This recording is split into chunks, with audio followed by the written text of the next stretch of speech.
Fala, peregrino! Seja muito bem-vindo aqui ao canal Fatos Maçônicos, e nesse vídeo de hoje nós vamos falar sobre qual será a vestimenta correta do maçom. Vamos dar um up, vamos dar uma visão macro aí na coisa. Eu me chamo Luiz Miller, sou mestre maçom e faço parte da Ordem Maçônica Universal. E convido você, caso não seja um inscrito aqui, obviamente faça a sua inscrição, fique por dentro de todos esses assuntos pertinentes à Ordem Maçônica. Também peço a você, dê o seu like, se você gosta dos vídeos do canal Fatos Maçônicos, dê o seu like, ajude o canal e compartilhe aí nas suas redes sociais. E você que busca um aprofundamento, caso não tenha adquirido, convido oficialmente agora a adquirir o curso Entenda a Maçonaria. É um curso que vai expandir bastante, assim, você que quer pesquisar com mais profundidade a respeito da Ordem Maçônica, sendo um irmão da Ordem Maçônica, porque tem muito material lá, ou sendo pessoas de fora, certo? Vivem me perguntando, mulheres podem comprar o curso? Podem, muitas e muitas já compraram o curso, né? Pessoas que querem entender melhor a maçonaria, querem pesquisar. Então, isso aqui é um pouquinho diferente, né? Na verdade, a compilação, de uma forma direta, sou eu falando, são videoaulas, certo? Dividida em módulos e uma série de aulas ali a respeito da maçonaria, falando todos os aspectos relacionados à antropologia, história, detalhes, estrutura, ritos, é muito bacana, certo? Na verdade, são centenas e centenas de livros condensados assim de uma forma muito dinâmica e direta para você que quer pesquisar de verdade, quer entender pormenores da ordem, tenha muita facilidade nisso. Então é isso, adquira, está aqui embaixo. Bom, a questão desse vídeo de hoje é muito interessante, na verdade, né? Eu estava pensando aqui, concatenando com meus botões, e a gente aqui no Brasil, né? Eu vivo conversando com o pessoal o dia inteiro praticamente a respeito desse assunto de maçonaria, de detalhes, disso, daquilo, uma série de coisas que envolvem a ordem, né? Pessoas que querem entrar, assista o vídeo 108 aí do canal Fatos Maçônicos, caso seja esse o seu interesse. Eu sempre indico isso, assista o vídeo 108, né? Tem uma playlist também, como entrar na maçonaria. Aqui você vai ter as diretrizes corretas, certo? Cuidado aí na internet, muito cuidado. Enfim, e eu fico conversando o dia inteiro, né? E vem muitas fotos, a gente vê muita coisa, né? Daí eu falei, putz, olha que interessante, né? Porque na minha cabeça, na verdade, né, as coisas são muito claras, certo? São muito claras, eu já tenho os meus conceitos aí muito bem estabelecidos, o meu conhecimento com relação a uma série de coisas, claro que eu não sou o dono da verdade, mas eu tenho coisas muito bem conceituadas comigo, né? E entendo, obviamente, né, a partir desse pressuposto que a maçonaria ela é uma questão universal, como eu falo que eu faço parte da Ordem Maçônica Universal, eu sou do Grande Oriente do Brasil, né? Mas a Ordem Maçônica é universal. E dentro dessa questão de universalidade, de desenvolvimento, até podemos dizer, né? Porque as coisas elas vão evoluindo, né? A maçonaria também não é diferente no que tange as questões estruturais, né? As questões que dão a retaguarda da maçonaria. O que eu quero dizer com isso, né? A questão da estrutura, do crescimento das lojas, do desenvolvimento, do aparecimento de graus, do aparecimento de ritos, né? Isso eu estou falando antigamente, né? Algumas centenas de anos atrás, mas obviamente teve muitas dessas questões, até as questões administrativas, estruturais, elas vêm evoluindo, né? Questões de rito, né? Eu sempre falo aqui, surgimento de graus, surgimento de ritos diferentes, né? As raízes dos ritos, etc, etc, etc, as diferenças. E com essas questões e diferenças também, obviamente, né, somos seres humanos e acabamos utilizando roupa, caso você não saiba, então todo mundo utiliza roupa, né? E na maçonaria tem a questão da indumentária, dos paramentos e também as roupas. Então nós vamos dar uma olhada assim mais ampla no que acontece no mundo para você ter uma ideia. Olha que interessante isso daqui. Então vamos começar com os maçons da Alemanha. São paramentos, né? Na verdade são imagens da internet de vários tipos de maçons, vestimentas. Então aqui ó, Rito Schroeder provavelmente, né? São paramentos e indumentárias, ternos também, né? Que os maçons utilizam na Alemanha. Então olha as diferenças, né? Eu chamo a atenção às diferenças. Muito interessante, vamos ver vários países, na verdade, né? Aqui nós vemos os maçons no Canadá, então usa o terno mais tranquilo, né, por fora, o avental por dentro do terno aberto, né, muitas vezes. Olha aqui o pessoal provavelmente na rua fazendo uma manifestação com os paramentos. E aqui uma imagem muito legal de uma loja lá no Afeganistão de maçons canadenses, uma loja maçônica de militares canadenses, muito bacana também essa imagem. E agora vamos dar uma olhadinha dos nossos hermanos cubanos, por conta lá até do clima, né? É mais tranquilo, o pessoal vai mais à vontade na loja, não utiliza aquele terno, né? Olha, eles colocam a roupa e o avental por cima, com muito mais tranquilidade. Com relação ao clima também, indicado lá, né? Nesse exemplo, né? Aqui, Escócia e Irlanda, eu peguei umas imagens ali, um escocês, né? E esse aqui é uma foto da Irlanda, o pessoal mais à vontade também, né, nessa questão. Aqui nós vamos ver umas fotos, deixa eu ver de onde que é esse aqui é da Espanha, isso, essa foto é da Espanha. Então o pessoal um pouquinho mais utilizando o terno, né? Você vê algumas diferenças com relação, por exemplo, a camisa de baixo, né? Cores diferentes e gravatas coloridas e tal, né? Essa aqui é da Itália. Então são na verdade alguns modelos somente, né? Tem aqui, como você pode constatar, eu estou mostrando aqui alguns paramentos de graus simbólicos. Alguns graus são alguma coisa dos graus superiores. Aqui os Estados Unidos, muito interessante, né? Super diferente, mas aqui o grande George Washington, sempre utilizando seu avental maçônico, né? Mas com o terno por fora aparecendo. Então aqui os irmãos americanos também, né? Do rito de York, nos graus superiores, aqui já aparecendo ali com o avental por baixo do terno. Aqui o pessoal mais à vontade, mais chique, né? Com um terno branco, e aqui um cowboy. Uma maravilha, né? A diversidade que a maçonaria tem. Um irmão aqui, um grande irmão, deve ser da Prince Hall também, muito bem paramentado. E cuidado com esse venerável mestre, que o malhete dele não é fraco não. Então muita diversidade lá nos Estados Unidos, né? Aqui a grande França, muito interessante também.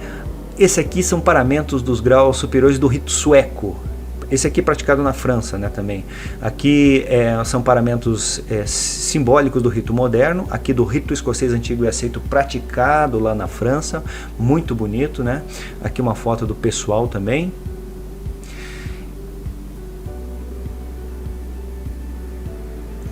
Aqui os ingleses, né, super elegantes sempre, né, na verdade, ó. Todo corretinho, e os ternos todos com ternos, luvas, etc. Aqui o Duque de Kent, então muito bem alinhados sempre os ingleses, com certeza.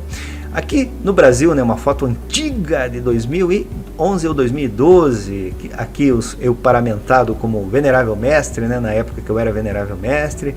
Aqui são fotos do rito moderno, grau superiores, grau 9, e aqui são fotos do rito adoniramita. Então, aqui você viu alguma coisa interessante, né? Na verdade não dá pra gente, é muito amplo na verdade. Isso aqui foi uma pesquisa um pouco rápida, certo? É muito amplo assim a variedade do uso. Eu quis mostrar que existem variações na verdade, porque a gente está mais acostumado, como você viu aqui no exemplo dos paramentos aqui usados no Brasil, certo? O pessoal basicamente utiliza o terno, né? Utiliza o terno, e daí nós vamos ter as diferenças de gravata também, né? Terno preto ou azul marinho, no caso do Grande Oriente do Brasil, rito moderno, o pessoal abre essa questão, né? As diretrizes de tudo isso estão nos rituais, na verdade, nos manuais, né, que o pessoal recebe quando entra na ordem maçônica. Então ali já existem as diretrizes, né, tem determinados ritos que fazem algumas colocações um pouco mais pormenorizadas com relação ao uso de determinadas vestimentas, vamos pôr desse jeito, né? E basicamente o que difere no Grande Oriente do Brasil, falando, né, tomando como exemplo, né, você vê assim, o rito escocês, o pessoal usa gravata preta, preta, no rito brasileiro usa uma gravata bordô, no rito adoniramita usa uma gravata branca, no rito Schroeder usa uma gravata borboleta, né, branca, enfim, tem essa variação, mas basicamente aqui no Brasil se utiliza também, fazendo um paralelo com as outras potências, nós temos o uso do terno preto. Basicamente, né? Quase que podemos pôr como uma questão unânime, né? Nesse lance todo, né? O uso do terno preto, né? Mas você vê, né, que é uma questão muitas vezes de clima, como em locais que são muito, muito quentes, aí o pessoal acaba usando roupas mais tranquilas, assim, mais despojadas. Porque entendem, obviamente, né, que tem um segredinho que eu vou contar para você, mas eu queria falar de um grande vilão aqui no Brasil, né?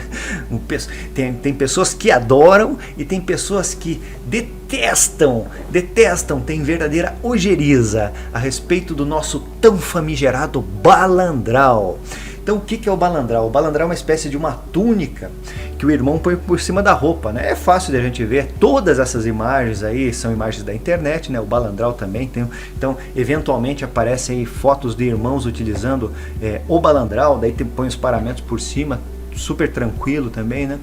E tem muita gente que acha, na verdade, né, que isso aqui é uma criação brasileira, né? Teve até o Castellani, se eu não me engano, se eu não me engano, não, eu tenho certeza que ele colocou como sendo uma invenção do Brasil. Mal ele sabe, né? Se você hoje fizer uma pesquisa, na verdade, lá na França, né, e colocar o Robe Maçônico, fazer uma pesquisa a respeito disso daí, procurar indumentárias, tabliers, né, os aventais, ou ir lá na Alemanha, basicamente também, né, é só você procurar o Freimaurer Shop aí, que existem lá, né, que vendem paramentos, vendem os tabliers, os paramentos, os aventais, né, enfim, mas tem que escrever e procurar, ou entender alemão aí para você entender esse lance todo, mas é possível, né, não é uma coisa brasileira. Primeira coisa, né? Primeira questão, né? Não é uma questão brasileira o uso do balandral, certo? Ele é utilizado em menor escala em outros países da Europa, né? Que tem uma maçonaria que é muito mais antiga do que aqui no Brasil, né? Então, basicamente, alguns ritos, como o rito Schroeder, por exemplo, né? Lá na Alemanha, não usam. Claro, com certeza. É um pessoal que é um pouco mais despojado, talvez, e por conta dessa vida nossa maluca, aí, né, essa correria toda, daí o irmão tá com pressa, às vezes tem um outro compromisso, daí coloca, é o que acaba acontecendo na prática, né? Deixa sua mala dentro do carro, lá no porta-mala, vai trabalhar, daí quando às vezes vai direto do serviço e vai para a loja maçônica, e daí só tira lá sua mala e tal, e coloca o balandral e vai para a reunião e coloca os paramentos e beleza, e assim que funciona, né? Mas é muito recriminado esse uso aí por até alguns puristas, né? Mas daí eu chamo aos puristas, né? Porque você vê a multifacetada forma de se vestir na maçonaria no mundo inteiro, né? Eu procuro sempre trazer aqui no canal esses detalhes interessantes, né? A visão que eu procuro trazer da maçonaria é sempre uma visão mais profunda, né? E mais global. A intenção é que seja global. Então, com os poucos detalhes aqui, você viu que tem gente que usa o terno por fora, paramento por dentro, né? Tem gente que usa todo certinho, tal, o paramento por fora, o avental por fora, né?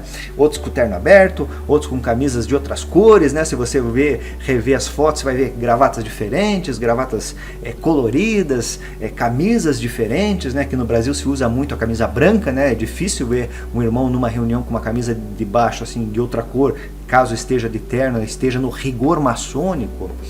Eu acho interessante essa questão do utilizar, né? Tem a praticidade do balandral e o rigor maçônico, como a gente chama, né? Que é a questão do decoro, né? Está bem, aqui no Brasil é muito utilizado esse tipo de prática, né? Utilizar o terno justamente para isso, para manter o rigor, né? Manter o rigor da maçonaria. Então tem esse lance, né, que é muito importante também, muito importante, mas a questão do balandral, por exemplo, você veja que interessante, né, foi falado lá, então daí tem as teses, as teorias, né, eu também tenho a minha teoria e vou teorizar aqui um pouco, né, então me acompanhe na teoria. A questão aqui é a seguinte, então como eu falei, né, o Castellani diz que lá no livro dele lá que o balandral é uma criação brasileira, mas existe, se fosse brasileira não existiria lá na Europa para vender, né? E é fácil da gente ver isso daí hoje em lojas que vendem produtos para a maçonaria, certo? Não é nenhum pecado, né? Claro que vão ser em alguns países, obviamente, né? Não em todos, como eu falei. Na Alemanha, imagine o rigor alemão, né? E na França também se utiliza isso daí, certo? Aqui para as Américas parece que é utilizado mais em larga escala, na Itália, na Espanha, Portugal também é utilizado, certo? Enfim, da onde que veio essa história toda, né? Alguns teóricos falam que como eu falei, né, a criação é brasileira, sabe? Mas alguns colocam, né, como sendo aquela história dos guerreiros romanos, né? Então tinham os guerreiros romanos, certo? Eles iam lá, detonavam quando o Império Romano estava em expansão, né, detonavam a cidade, e vinham os construtores utilizavam uma túnica preta, né, para diferenciar dos guerreiros. Tem essa tese aí também, né? Eu já acho que é o seguinte, né? Isso é uma questão prática que de repente surgiu, mas muitas vezes inspirada naquelas roupas especiais, né? Existem roupas cerimoniais. Você vê que em outras correntes, que não maçonaria é uma corrente iniciática, né? Mas você vê que nas correntes, por exemplo, correntes religiosas, né? Então o sacerdote, por exemplo, não tem nada a ver uma coisa com a outra no sentido estrutural do que é ser um sacerdote ou ser um maçom, mas a questão que eu quero chamar a atenção é justamente da pessoa colocar uma roupa especial para se preparar para aquele momento. Então eu tenho mais esse lance, né, que seria uma roupa especial. O balandral, eu estou falando, obviamente. O terno, você veja, daí nós começamos a entrar numa seara bem interessante de análise, né? As pessoas falam, mas você está de terno, é mais rigoroso, né? E tem mais decoro. Obviamente fica mais bonito, penso eu, né? Mas vocês colocar uma roupa especial assim, torna aquele momento especial, né? É uma questão mnemônica, nossa cabeça funciona com isso daí, né? Se não funcionasse também todo e qualquer templo maçônico não teria tanto ornamento assim, né? Você pega o templo do rito escocês, tem as colunas, tem a série de elementos lá, enfim, né? O pavimento mosaico, a abóbada celeste, então tem todos aqueles símbolos ali, né, que na verdade servem para alinhar a nossa cabeça com uma determinada ideia. Então, basicamente é isso. Eu queria mostrar para você aí que está me acompanhando a pluralidade, né, do uso da roupa da maçonaria. Então você veja, não existe uma unanimidade, né? Então a provocação aqui na verdade é essa, que você conheça um pouquinho mais da maçonaria, não só do nosso país, você que é um irmão da ordem maçônica, vê que existem muitas e muitas diferenças, né, no que tange até a questão das práticas ritualísticas, até a questão por exemplo, dos locais de reunião e as roupas também, né? As roupas também. Então existe muita diferença, né? A maçonaria, ela é um movimento mundial, universal, como eu digo aqui, certo? E tem muitas peculiaridades, e é muito interessante por conta disso, né? Se a gente for ver, as culturas, elas vão cada vez mais se estabelecendo, né? Estabelecendo-se também dentro da linha da maçonaria, que é praticada em determinado país. Bom, nesse vídeo de hoje aqui quis fazer um en passant, na verdade, nessa questão do uso. O que é correto, o que não é correto? Não existe resposta certa, né? Vai depender muito da posição da potência, né? da questão do rito, do país onde vive. Então existem essas diferenciações e eu quis trazer essa diversidade aqui toda para você conhecer que a maçonaria é diversidade também. Nesse vídeo de hoje eu vou ficando por aqui. Espero você no meu próximo vídeo. Um fortíssimo e grande abraço!